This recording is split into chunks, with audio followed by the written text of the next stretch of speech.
காலையில் நீங்கள் எழுந்தவுடன் வாங்கும் முதல் சாப்பாட்டில் ஆரம்பித்து இரவு தூங்க போகும் முன்பு ஏற்றும் கொசுவத்தி பொருள் வரை அனைத்திற்கும் அதிகபட்ச விலை என்று சொல்லக்கூடிய எம்ஆர்பி கொடுத்துதான் வாங்கியிருக்கிறதா என்று உங்களை நீங்களே கேட்டுக்கொள்வதற்கான செய்தி தொகுப்பு இதோ.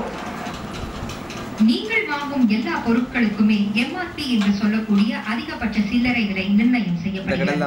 ஆனால் பேருந்து நிலையங்கள், ரயில் நிலையங்கள், ஹோட்டல்கள், மோட்டல்கள் என்று கூடிய பேருந்து நிர்வாக உணவகங்கள் உள்ளிட்ட சில இடங்களில் இந்த அதிகபட்ச சில்லறை விலை காற்றில் பறக்க விடப்படுகிறது.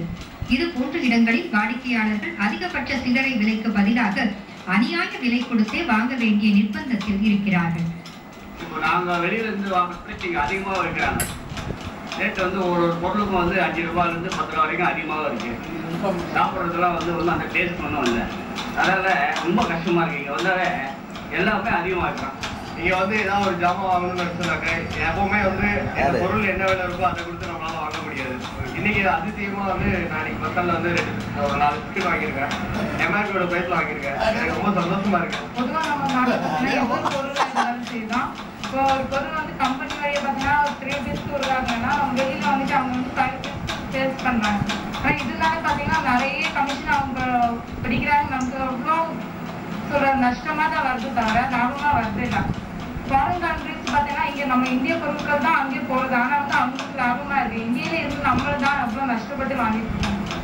அது மட்டுமா, ஒரு சில இடங்களில் உண்மை விலை மறைக்கப்பட்டு போலி லேபிள் ஒட்டிய பொருட்கள் விற்பனை செய்யப்படுகின்றன. மேலும் தற்போதுள்ள குளிர்பான பாட்டில்களில் எம்ஆர்பி மற்றும் உற்பத்தி தேதி ஆகியவை கண்ணுக்கே தெரியாமல் பாட்டில் நிறத்திலேயே அச்சிடப்பட்டுள்ளது. இதனால் குளிர்பானங்கள் வாங்கும் மக்களுக்கு குழப்பம் நிலவுகிறது. இதுபோன்று பணத்தை மட்டும் நோக்கமாக கொண்ட வியாபார அசுரர்களை தவிர்க்க பொதுமக்கள் செய்ய வேண்டியது என்ன? எம்ஆர்பிங்கிறது மேக்சிமம் ரீட்டைல் பிரைஸ், அதிகபட்ச சில்லறை விற்பனை விலை. இது சம்பந்தமா பொதுவா மக்கள்கிட்ட ஒரு விழிப்புணர்வு இல்லாமலே இருக்கு. அதிகபட்ச விலைக்கு அதிகமாக கொடுக்க கூடாதுதாங்கிறதா செய்தியை தவிர அதுக்கு குறைவா வாங்கக்கூடாதுங்கிறது கிடையாது. நல்ல கன்சியூமருங்கிறவங்க யாருன்னா the best consumer is one who bargains on MRP. அந்த எம்ஆர்பியில் எவ்வளவு குறைச்சி வாங்கணும் அதுதான் நம்மளுடைய புத்திசாலித்தனம். அது தெரியாம நாம இருக்கிறோம்.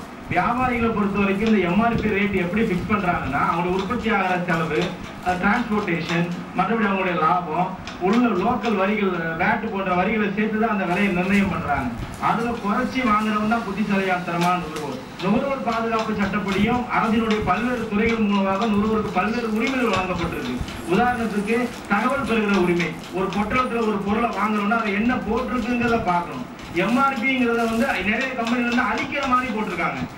ஜாக்கிரதை, அழிக்கிற மாதிரி இருக்கக்கூடாது. எல்லா விலையும் பிரிண்ட் பண்ற மாதிரி இதுவும் பிரிண்ட் பண்ற மாதிரியே இருக்கணும். பொருட்களை வாங்கிய பிறகு காலாவதியாகவோ அல்லது போலி பொருளாகவோ இருப்பதாக தெரிய வந்தால் நுகர்வோர் யாரை அணுகுவது? மக்கள் எப்பவுமே விழிப்போடு இருந்து அந்த மாதிரி பிரச்சனைகள் இருந்து தங்களை பாதுகாத்துக்கணும். அவங்கள பாதுகாத்துக்கிறதுக்கு துறை இருக்கு, கமர்ஷியல் டாக்ஸ் துறை இருக்கு, நுகர்வோர் பாதுகாப்பு சட்டம் ஒரு சட்டம் இருக்கு, ரைட் டு இன்ஃபர்மேஷன் ஆக்ட்னு ஒரு சட்டம் இருக்கு. இதெல்லாம் மக்கள் கையில அரசாங்கமே கொடுத்திருக்கிற ஆயுதங்கள். இதை நம்ம முறையா பயன்படுத்தணும்னு சொன்னா இந்த எம்ஆர்பிங்கிற அந்த துறையில நடக்கக்கூடிய சீட்டிங்க நம்ம மக்கள்கிட்ட வந்து எடுத்து சொல்லி மக்களை காப்பாற்ற முடியும். பொருளின் உற்பத்தி செலவு, ஏற்றுமதி செலவு, அனைத்து வரி செலவு, விளம்பர செலவு இவை அனைத்தும் அடங்கியதுதான் எம்ஆர்பி என்று சொல்லக்கூடிய அதிகபட்ச சில்லறை விலை. இதை தவிர ஒரு பைசா கூட நீங்கள் வாங்கும் பொருளுக்கு அதிகம் கொடுக்க தேவையில்லை. என்ன நேயர்களே, இந்த செய்தி தொகுப்பில் நேயர்களாகிய உங்களுக்கு நுகர்வோரின் உரிமைகளும் அதன் தேவைகளையும் பற்றி முழுவதும் அறிந்திருப்பீர்கள் என்றே நம்புகிறோம். இனிமேல் நீங்கள் செய்யும் அனைத்து பயணங்களும் உங்களுக்கு இனிமையானதாக இருக்கட்டும். கலைஞர் தொலைக்காட்சி செய்திகளுக்காக ஒளிப்பதிவாளர் என் செந்தில்குமாருடன் சுஜிதா.